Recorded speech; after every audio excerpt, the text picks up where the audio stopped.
Mi nombre es Inés y tengo 37 años. Soy fotógrafa freelance. En verano del 2010, viajé desde la ciudad de Guatemala hasta el lago de Atitlán. Tenía el plan de documentar la vida y las costumbres de las comunidades asentadas a su alrededor. Mis colegas me insistían en que este lugar estaba marcado por volcanes y rodeado de una belleza casi mística, sería el escenario perfecto para una serie fotográfica que pudiera exhibir en Europa.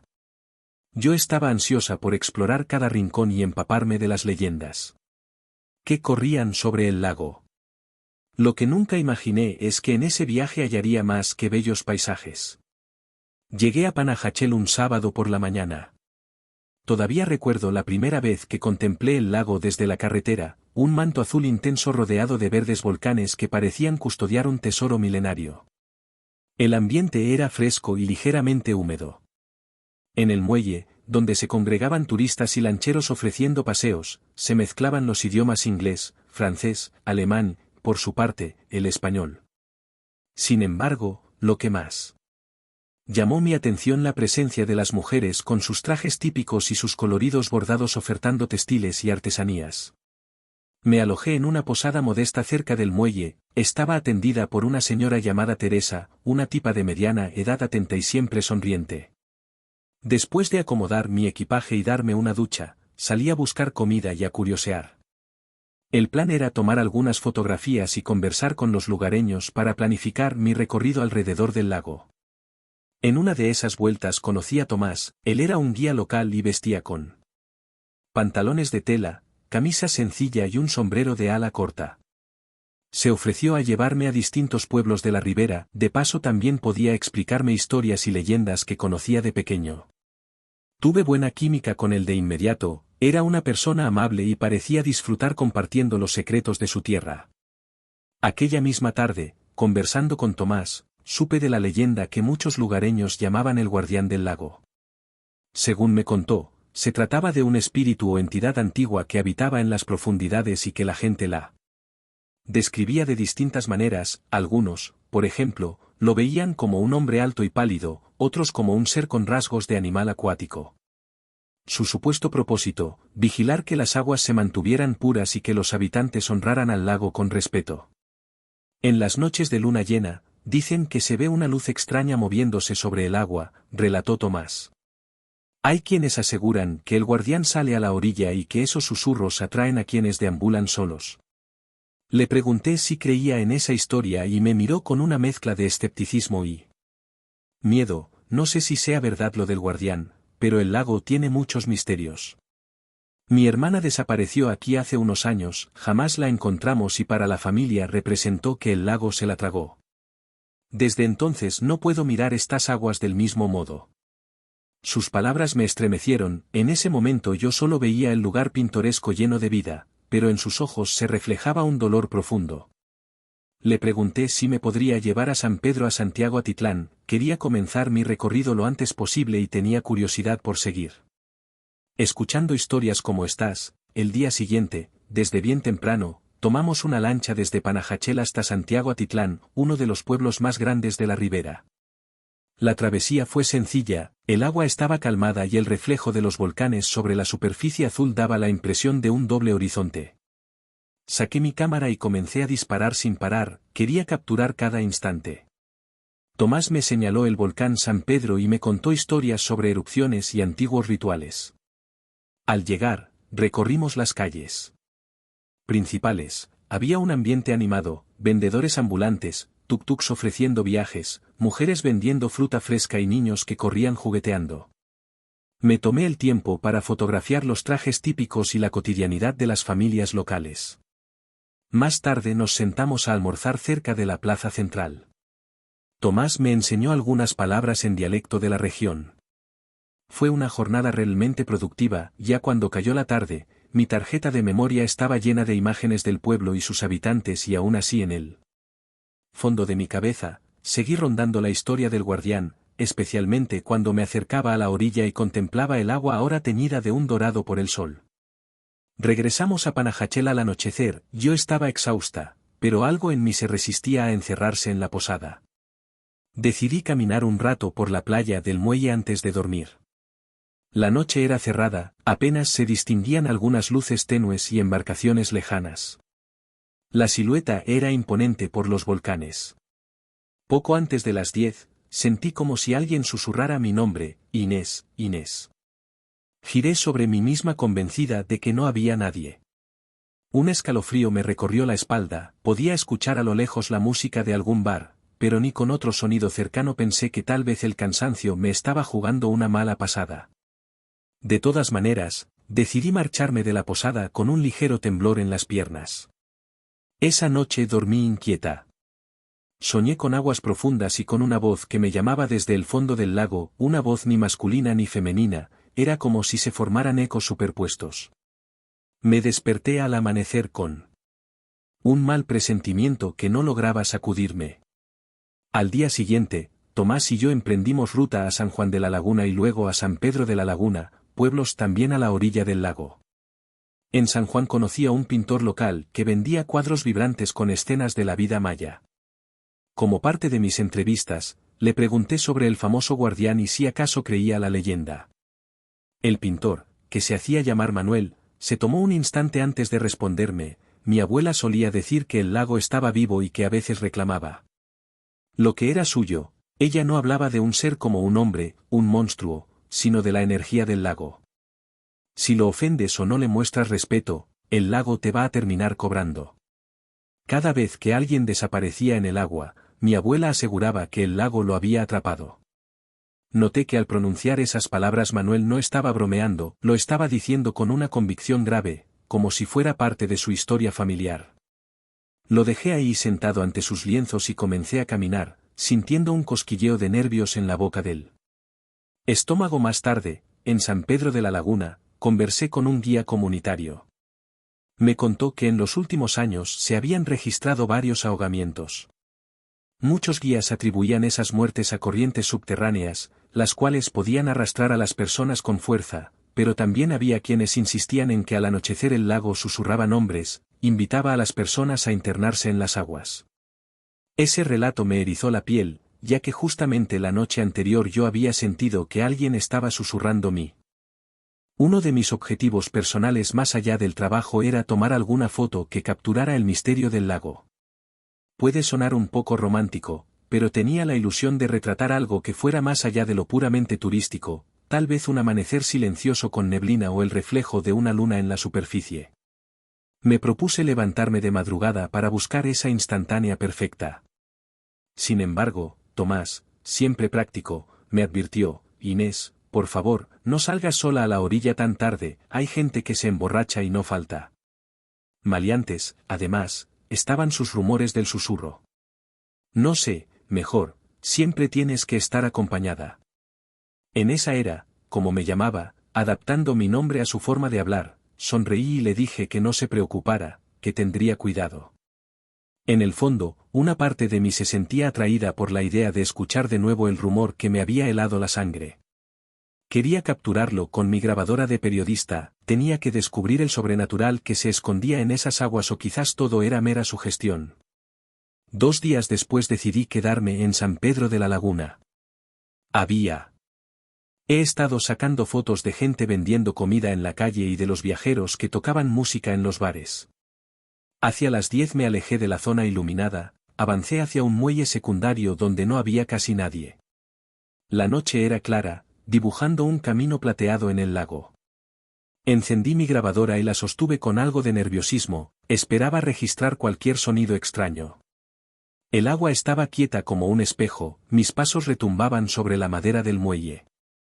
Al llegar al final, me senté, dejando que mis pies colgaran cerca de la superficie. Pasaron algunos minutos en silencio, empezaba a creer que solamente estaba haciendo el ridículo persiguiendo historias de fantasmas antes de irme a dormir. Fue entonces cuando lo sentí, un cosquilleo recorriéndome la nuca. Algo rozó el aire, un susurro que no pude distinguir con claridad. Me incliné hacia adelante, conteniendo la respiración. El sonido se intensificó, resonando dentro de mi cabeza como si fuera un llamado hipnótico. No entendía bien las palabras, pero sabía que eran palabras. Solo me levanté instintivamente con la sensación. de que alguien me estaba llamando desde el agua. Mi corazón estaba latiendo con fuerza y pensé por un segundo en acercar la mano a la superficie, pero un miedo primitivo me detuvo. Eché un vistazo a la oscuridad y solamente vi algo tendiéndose ante mí. En ese instante quise escapar de ahí, pero mis piernas se sentían agarrotadas. Fue cuando escuché con total nitidez algo que sonó muy parecido a mi nombre. Estaba flotando en el aire.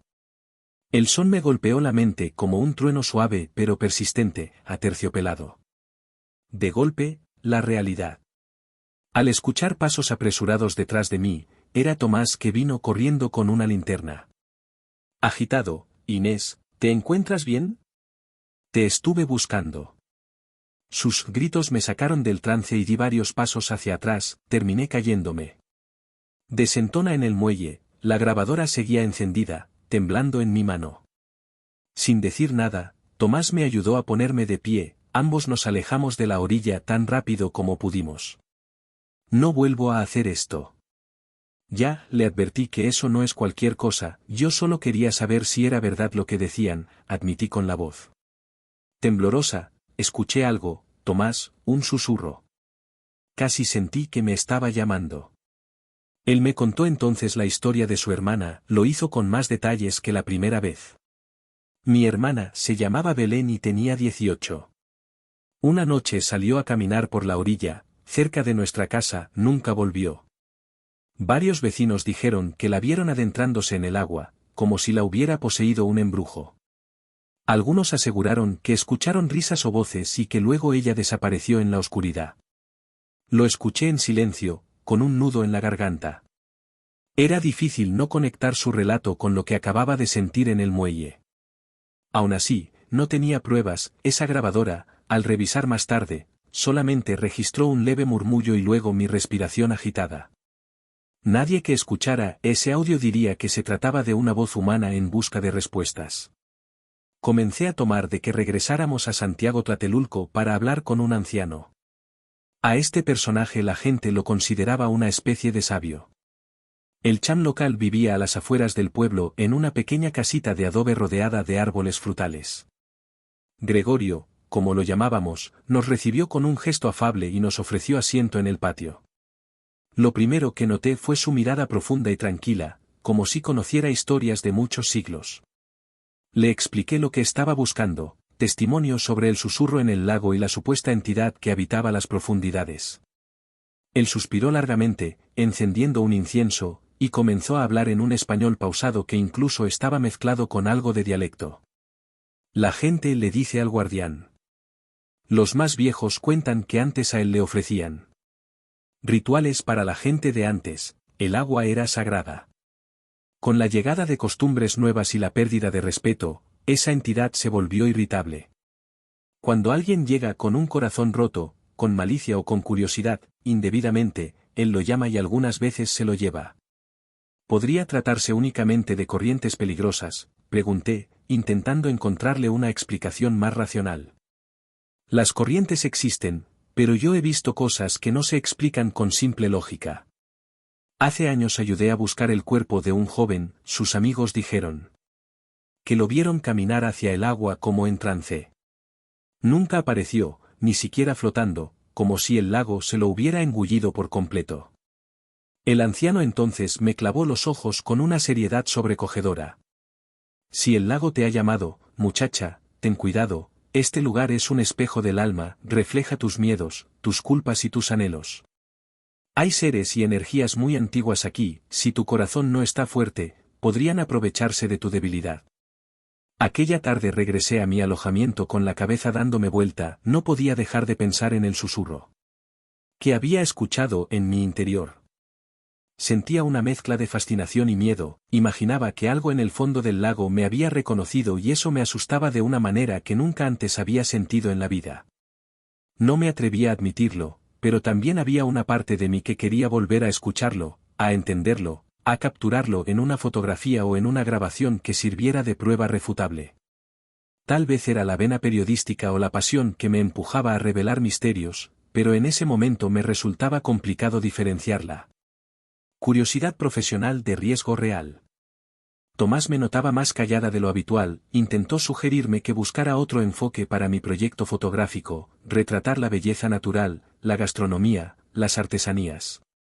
Era sincero al decirme que no quería verme perderme en un camino peligroso, pero yo, en silencio, cercamente en continuar investigando. El penúltimo día de mi estancia decidí que era una vigilia nocturna en un punto apartado de la orilla cerca de Santiago, donde se decía que en ocasiones veían luces salir del lago. Comencé a Tomás de que me acompañara porque no me atrevía a ir sola. Él accedió con la condición de que, si el notario, nos marcharíamos justo después del atardecer con algo de comida, linternas y mi equipo fotográfico. El lugar era un pequeño claro en la orilla, rodeado de árboles y rocas. Las estrellas comenzaron a brillar con intensidad sobre nosotros. El lago se extendía majestuoso y silencioso al frente. Mantuve un fuego pequeño y charlamos de temas ligeros, intentando relajar el ambiente. Pasadas las 11, Tomás se puso tenso y me hizo una seña de silencio. Escuchamos algo parecido a un murmullo sobre el agua. Me apresuré a tomar mi cámara. Aunque la oscuridad dificultaba captar cualquier cosa, sentí un hormigueo en las manos. Tomás, con el rostro rígido, apuntó hacia un punto donde el agua parecía brillar. Efectivamente, había como un tenue fulgor en la superficie, una luz pálida y difusa, casi etérea. Contuve la respiración e intenté enfocar la cámara, ajustando la ISO y la velocidad de obturación. Sin embargo, la lente no captaba más que un negro absoluto con un destello lejano. Entonces, esta luz se movió como si alguien la llevara a la altura del pecho flotando. Tomás me agarró del brazo, temblando, un escalofrío me recorrió al darme cuenta de que la luz se desplazaba hacia la orilla, nuestra dirección. Quise retroceder, pero mis piernas no obedecían. El sonido de un susurro, que arrastrado por la brisa empezó a envolvernos. No pude discernir palabras claras, pero percibí algo como, ven, ven aquí. Era una invitación silenciosa e hipnótica. Tomás reaccionó primero y me sacudió del hombro para hacerme entrar en razón. Tenemos que irnos, Inés, no te acerques, pero yo, por alguna razón que no entendía, quería quedarme. Quería dar un paso y acercarme a eso que se estaba moviendo en el lago. Mi curiosidad me empujaba mientras mil instintos de supervivencia tiraban sentido vuelto en medio de ese conflicto interno. Noté que la luz comenzaba a atenuarse como si se estuviera sumergiendo poco a poco. Entonces, por breves segundos, algo sobresalió del agua, no sabía decir si era una mano o una forma humanoide o simplemente una ola, pero ese movimiento bastó para que un miedo me soltara de golpe de ensueño. Tomás prácticamente me arrastró hacia el claro, alejándonos de la orilla. La luz desapareció y el susurro se apagó, solo quedaba el sonido de nuestras visadas aceleradas y mi respiración jadeante. Corrimos hacia el sendero que conducía al pueblo, iluminando el camino con la linterna y sin voltear atrás. Amaneció y mis nervios seguían a flor de piel, sentía que no podía quedarme más tiempo en el lago sin poner en riesgo mi cordura. Le pedía a Tomás que, antes de partir, me llevara nuevamente con don Gregorio. Quería despedirme y contárselo. ¿Qué había visto? El anciano nos recibió con la misma calma de siempre. Cuando le relaté lo que había pasado, lo sintió casi sin motar, parecía que nada podía sorprenderlo a esas alturas. El lago te habló y tú decidiste marcharte, lo cual es bastante sabio, muchos no tienen la misma suerte que tú. Le pregunté si en efecto se trataba del guardián, él respondió con un matiz enigmático. El guardián es solamente un hombre, en realidad son otras cosas las que habitan esas aguas. Hay quienes aseguran que si tu corazón está inquieto, atormentado, el lago proyecta tus angustias, tus miedos, y te termina llamando con tu propia voz. A veces esa proyección adopta una forma visible para tentarte a entrar y, si cedes, te conviertes en parte del lago. Se me heló la sangre, me di cuenta de que desde hacía tiempo cargaba con la culpa de haber dejado a mi familia todo por perseguir un sueño profesional fuera de casa. Quizás de alguna manera el lago había sentido mis remordimientos y los había explotado. ¿Entonces debo oírme?, pregunté con un hilo de voz. Don Gregorio asintió complacido. Si has cumplido lo que veniste a buscar, el lago te deja ir, no lo dudes, pero no te olvides de mostrar siempre respeto a este lugar. Esa misma tarde tomé mi maleta y me despedí de Tomás y le di las gracias por todo. Tomé la lancha de vuelta a Panajachel para luego seguir rumbo a la ciudad de Guatemala. Tenía material fotográfico suficiente para mi proyecto, imágenes de gran belleza y testimonios potentes sobre la cultura local. Sin embargo, no me sentía eufórica como lo había imaginado, más bien tenía una mezcla de alivio y tristeza, una parte de mí. Deseaba entender más a fondo qué pasaba en las profundidades, pero otra sabía que, si hubiera insistido, podía haber corrido la misma suerte que otras personas. Pasé la siguiente semana revisando las fotos, escuchando las grabaciones. El archivo del audio contenía solo un murmullo casi imperceptible junto a mis jadeos y los latidos de mi corazón retumbando en el micrófono. Enseñé el de algunos amigos y ninguno distinguió palabra clara, para ellos eran ruidos ambientales, el viento golpeando el micrófono y nada más. Me preguntaba si acaso mi mente le había daba forma a hacer ruido indistinto con las fotografías y tuve éxito profesional. Una galería de Madrid aceptó exponerlas y recibí buenas críticas, pero siempre que alguien me pregunta qué tal, titubeo. Y fui a disfrutar de las vistas, yo me limitaba a sonreír y a dar una respuesta educada. Nunca mencionaba los susurros y mucho menos la experiencia nocturna. Ha pasado bastante tiempo desde aquel viaje, recuerdo con nitidez la última noche, aquel susurro que casi me arrastró hacia el lago, la extraña luz que se movía en la superficie y la mano que fuera que se asomó por encima del agua. A veces en mis pesadillas me veo mí misma de pie a orilla, avanzando hipnotizada, y en esta ocasión Tomás no llega a salvarme. He leído un poco más sobre la cosmovisión maya y las creencias acerca de los lagos y volcanes. Comprendo un poco mejor la idea de estos lugares, los cuales los ven como entidades con vida propia, lugares que pueden sanar o herir algún vínculo que fue y la persona con ellos. El lago de Atitlán sigue siendo uno de los lugares más hermosos que he visitado, pero también uno de los más inquietantes. Sé que para muchos turistas es un anónimo de paisajes de postal y tardes relajantes, pero para mí se volvió un espejo donde resonaba un susurro que me llamaba por mi nombre y me invitaba a fundirme con el agua. Cuando alguien me pide consejos sobre visitar Atitlán, lo primero que les digo es que respete el lago, que respete su silencio y su profundidad. No narro mi experiencia completa, pues muchas personas me miran con incredulidad, pero en el fondo me pregunto cuántas otras personas habrán.